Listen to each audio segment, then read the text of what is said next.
बिस्मिल्लाहिर्रहमानिर्रहीम। अस्सलाम वालेकुम डियर स्टूडेंट्स, कैसे हैं आप लोग। उम्मीद है आप लोग खैरियत से होंगे। स्टूडेंट्स, आज हम जो है प्रैक्टिकल नंबर 10 जो है वो सोल्व करेंगे। प्रैक्टिकल की स्टेटमेंट है, calculate first four moments about the origin is equal to 19 and about mean, also find coefficient of variation. उसने खुद बता दिया जी कि मोमेंट्स अबाउट आपने फाइंड करने हैं ओरिजिन, और ओरिजिन की वैल्यू क्या है 19। मतलब डी वाले फार्मूले यूज करके मोमेंट्स अबाउट मीन फाइंड करने हैं।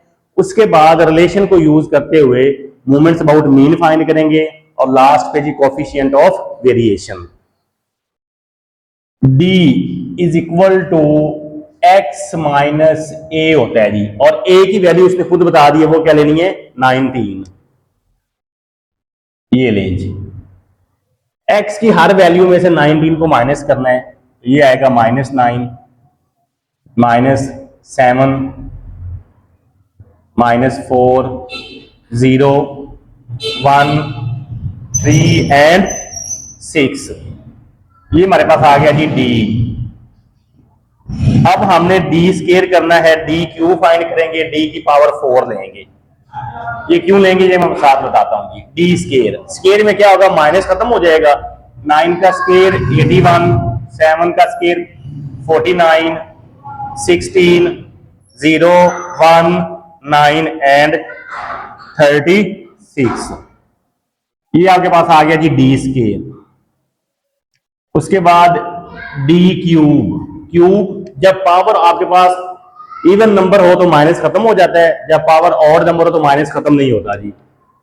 -9 की पावर 3, तो ये हमारे पास आ गया जी -729। -7 की पावर 3 -343, -4 की पावर 3 -64, 0 की पावर 3 0, 1 की पावर 3 1, 3 की पावर 3 27, 6 की पावर 3 216। ये लेंज, ये आपके पास डी की पावर 3 आ गया। उसके बाद है डी की पावर 4। अब -9 की पावर जब 4 लेंगे तो माइनस खत्म हो जाएगा, 6561। -7 की पावर 4 2401, -4 की पावर 4 256, 0 की पावर 4 0, 1 की पावर 4 1, 3 की पावर 4 81, 6 की पावर 4 1296। ये लें जी, ये चीजें हमें चाहिए थी, हमने कैलकुलेट कर ली। हाँ जी, मूवमेंट्स अबाउट रीजन का मतलब है कि आपने x की हर वैल्यू में से 19 को माइनस करना है। जब हम x में से कोई भी वैल्यू ज्यूम माइनस करते हैं तो वो d के इक्वल होता है। कैसे, देखिए ना, ये होता है ना d is equal to x minus A. तो उसने कहा जी आपने x में से 19 को माइनस करना, तो ये हमारे पास आ गया d। अब जी इनको यूज करते हुए हमने मूवमेंट्स फाइंड करने हैं, उसके बाद मूवमेंट्स अबाउट मीन भी फाइंड करने हैं। तो जो मूवमेंट्स अबाउट मीन नहीं होते उनके ऊपर प्राइम या डैश आती है। m1 dash is equal to sum d over n। अब इन सब के हमें सम भी चाहिए, x का सम नहीं चाहिए। d का सम हमारे पास आ रहा है -10, d स्केयर का सम 192, d क्यूब का सम -892, और d की पावर 4 का सम हमारे पास आ रहा है 10596। अच्छा जी, -10, n mean number of values 1 2 3 4 5 6 and 7। इसको जब 7 से डिवाइड किया तो ये आ गया -1.43 m1 प्राइम। उसके बाद m2 प्राइम जो है ये सम d square over n, d square का सम 192 डिवाइडेड बाय 7। तो m2 प्राइम हमारे पास आ गया जी 27.43। M3 prime is equal to sum d cube over n -892 divided by 7। ये हमारे पास आंसर आ गया जी -127.43 M3 प्राइम। इसी तरह M4 प्राइम सम d की पावर 4 ओवर n। तो सम d की पावर 4 है आपके पास 10596 डिवाइडेड बाय 7। इसको जब 7 से डिवाइड किया जी तो ये आंसर आ रहा है आपके पास 1513.71। ये जी अभी हमने मूवमेंट्स अबाउट ओरिजिन यानी 19 को यूज करते हुए फाइंड किए हैं। आगे उसने कहा था जी मूवमेंट्स अबाउट मीन भी फाइंड करें। उसके बाद कोफिशिएंट ऑफ वेरिएशन है और एक दो चीजें और है वो मैं बाद में बताता हूं। अच्छा जी, मूवमेंट्स अबाउट मीन में m1 जो है ये इक्वल होता है m1 prime minus m1 prime. m1 prime है आपके पास -1.43 -1.43। ये माइनस माइनस प्लस और ये माइनस, तो आंसर आ जाएगा 0। और फर्स्ट मूवमेंट अबाउट मीन जो है वो हमेशा 0 के इक्वल होता है, ये आपने याद रखना है। अच्छा जी, उसके बाद second movement about mean is equal to m2 prime minus m1 prime का स्केल। m2 प्राइम है आपके पास 27.43 माइनस -1.43 का स्केल। ये जो स्केल है ये माइनस को खत्म कर देगा, इसका स्केल करके फिर इसमें से इसको माइनस कर देंगे। तो ये आपके पास आ गया जी 25.39। नेक्स्ट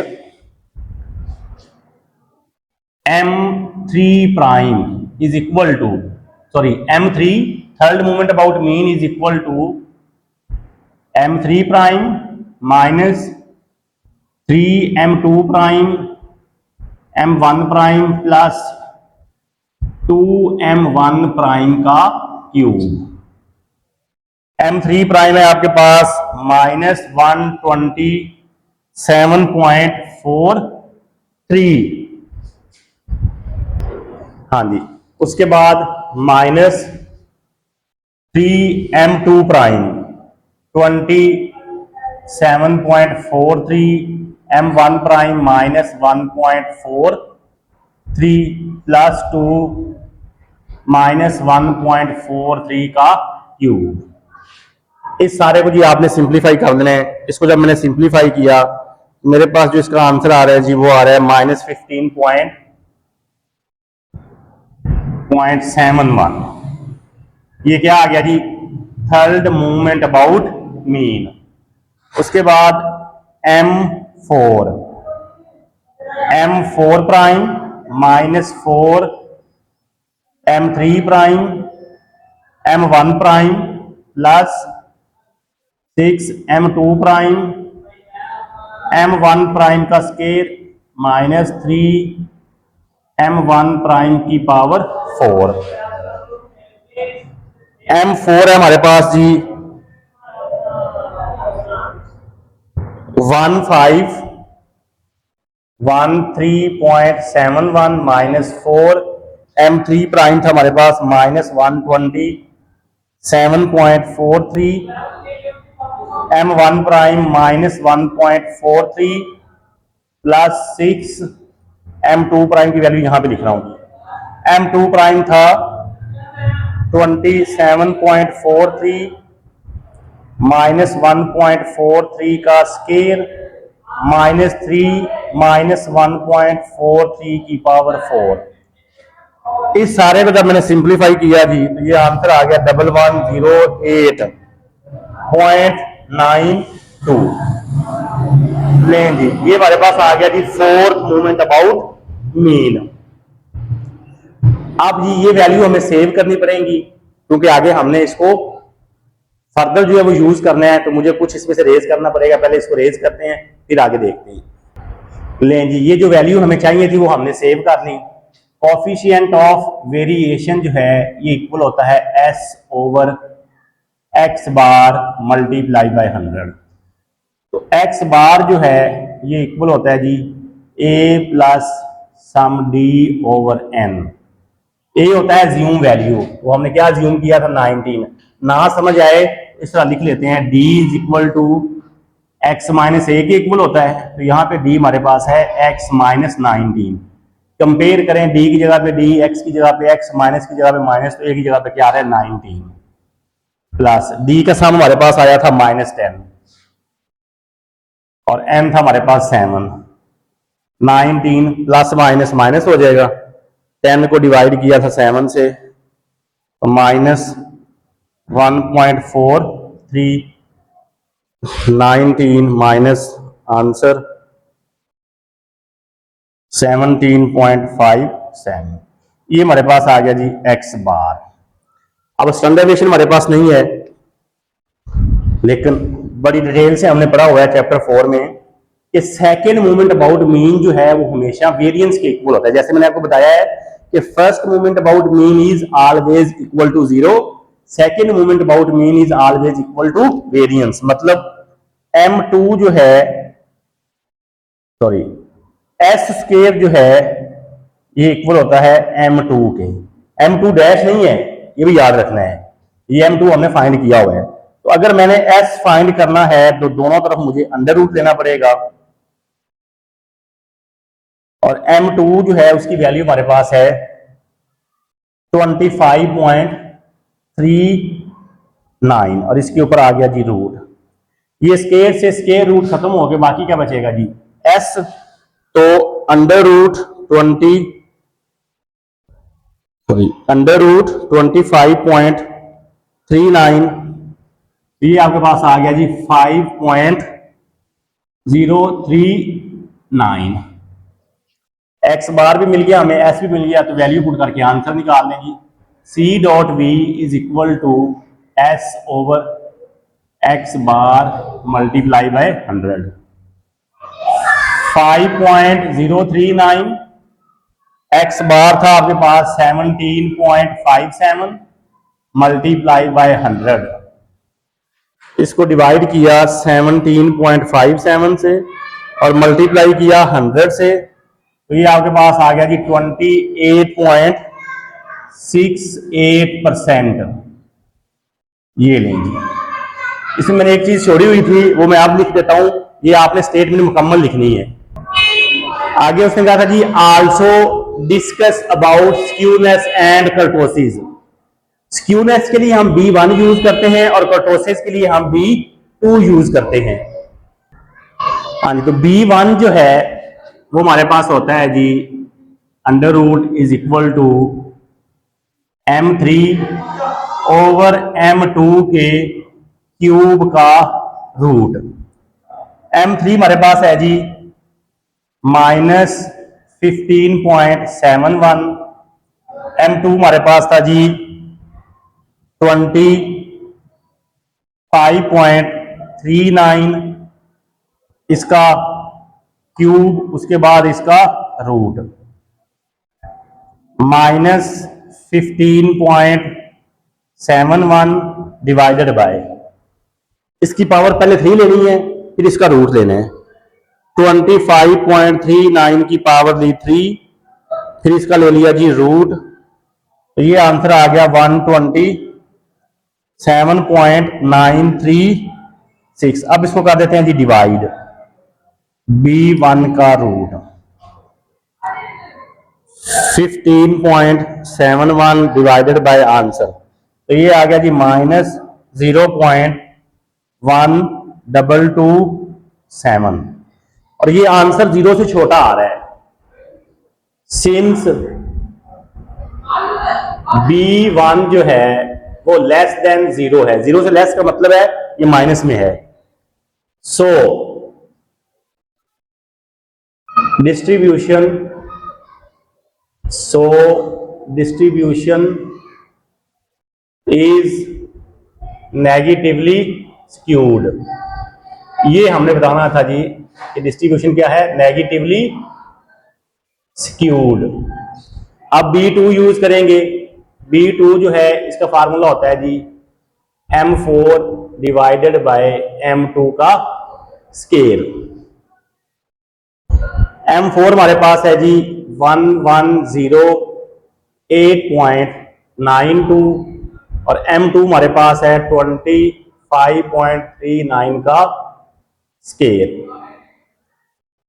हाँ जी, 25.39 का स्केल किया, 1108.92 को उससे डिवाइड किया, तो ये आंसर आ रहा है जी 1.720।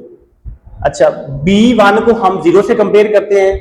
अगर B1 का आंसर 0 हो तो डिस्ट्रीब्यूशन सिमेट्रिकल होती है, अगर 0 से लेस हो मतलब माइनस में हो तो डिस्ट्रीब्यूशन नेगेटिवली स्क्यूड होती है, अगर B1 का आंसर प्लस में हो तो फिर वो पॉजिटिवली स्क्यूड होती है।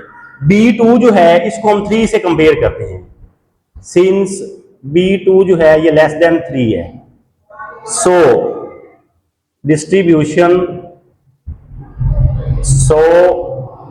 Distribution is platykurtic. Less than के लिए क्या होगा जी, प्लेटिकर्टिक। अगर ये इक्वल टू 3 होगा तो फिर मेसोकर्टिक, अगर ग्रेटर देन 3 होगा तो फिर लेप्टोकर्टिक।